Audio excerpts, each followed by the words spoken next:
Hey everyone, it's your girl Maddie here, aka Beaver Mosh, and today I am talking to you about Live by the Sword from the Helsinki-based Cardinals Folly, and this is coming off of Soul Cellar Records.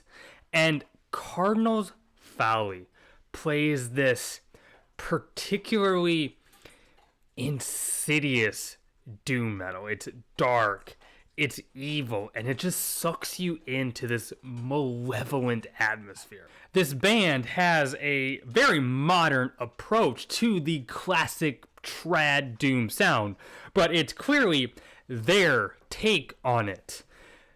The music is theatrical.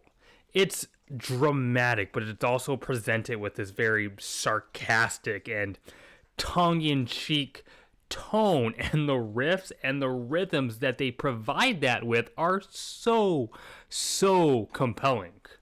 Ride or Die 666 brings us these spiky guitars and this peculiar vocal performance. It has a nasally quality to it, while the rhythm section has this skip to it. The whole track has an eccentric charm that kind of reminds me of some of the darker new album bands, and really everything going on here has a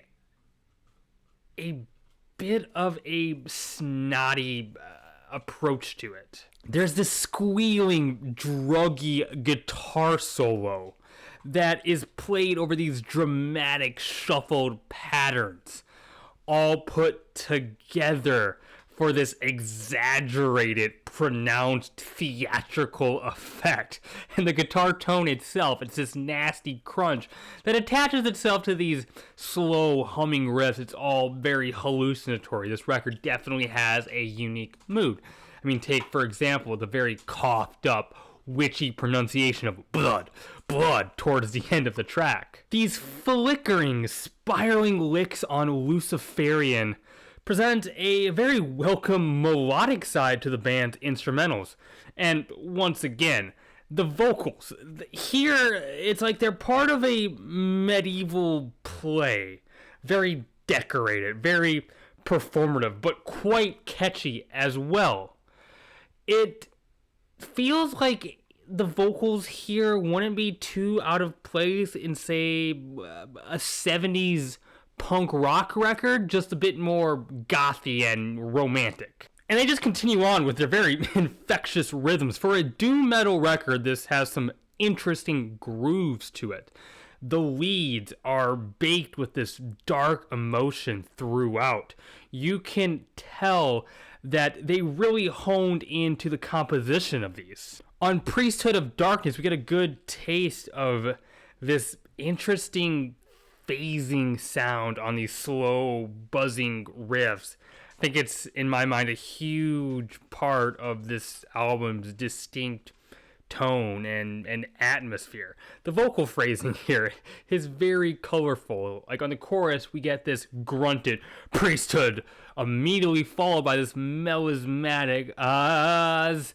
It doesn't work on paper, like that shouldn't pair, but the stark contrast between those two releases over these foreboding stoner-esque riffs, it's a recipe that's quite perfect, actually. And then when the track suddenly jumps into double time, you can tell with the drums wailing that this band knows how to weaponize dynamic shifts for such an emotional impact.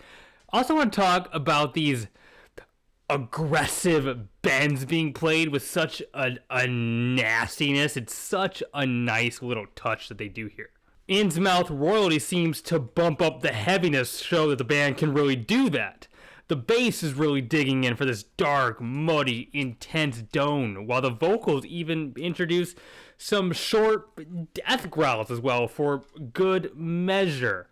And then the apocalyptic, swelling riffs at the end are just purely cinematic. It's fantastic. On the title track, listen to how these snares roll in with these sarcastic vocals. It feels evil and occultic, exactly like they intend, but it's also kind of funny, like it's being performed with a mockery or a sneer.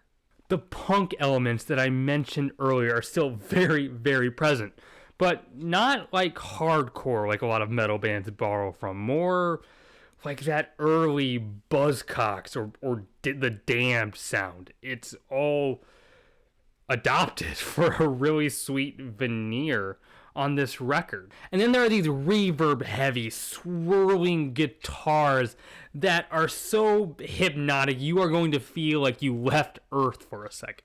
Ludovico is my favorite cut on the record. Has almost a grunge quality to the introductory riff, even has that aloof attitude in the way it's presented. The lyrics are presented in this operatic form. It's as if there's this character being projected throughout the entire album. These intense angular riffs are so sharp, so biting, and you're absolutely going to be forced to headbang to it. And the force and the punch by which they are played over these bashing drums, it just feels big and overwhelming in a great way. Last Bastions of Doom concludes the album on probably the darkest track of the entire record, especially brought with these thick, disharmonious chords. The music is very doomy, yes, but played with these very typical rock and roll riffs if you really pull everything apart. But even with that simplicity, you can tell that the band is tapping into this complex, mysterious aura. If you're a Doom fan, you're gonna love this. I see no reason why you wouldn't if you're a fan of those classic Doom records, even some more contemporary stuff, say Reverend Bizarre. You're gonna eat this up. Fantastic musicianship, very memorable choruses and songwriting, heavy, heavy riffs. It's all there. If you like your metal slow and gloomy and crushing, this is the record for you. I really enjoyed it. And hey, guess what? Those are my thoughts. If you like what I do, enjoyed this review, hit the like button. It'd mean the world to me if you'd consider subscribing, leave a comment. I love getting to engage with those. I have a Twitter you can follow, link to that in the bio of this YouTube channel. Hey, I have a Patreon now. Thank you to my patrons already. If you'd like to support that way, keep this channel more sustainable, feel free but no pressure, but I would super appreciate it. Get your name at the end of the video, access to some exclusive content. It's an option. And hey, you watching right there, keep it metal. My name is Maddie, aka Beaver Mosh, and I am signing off.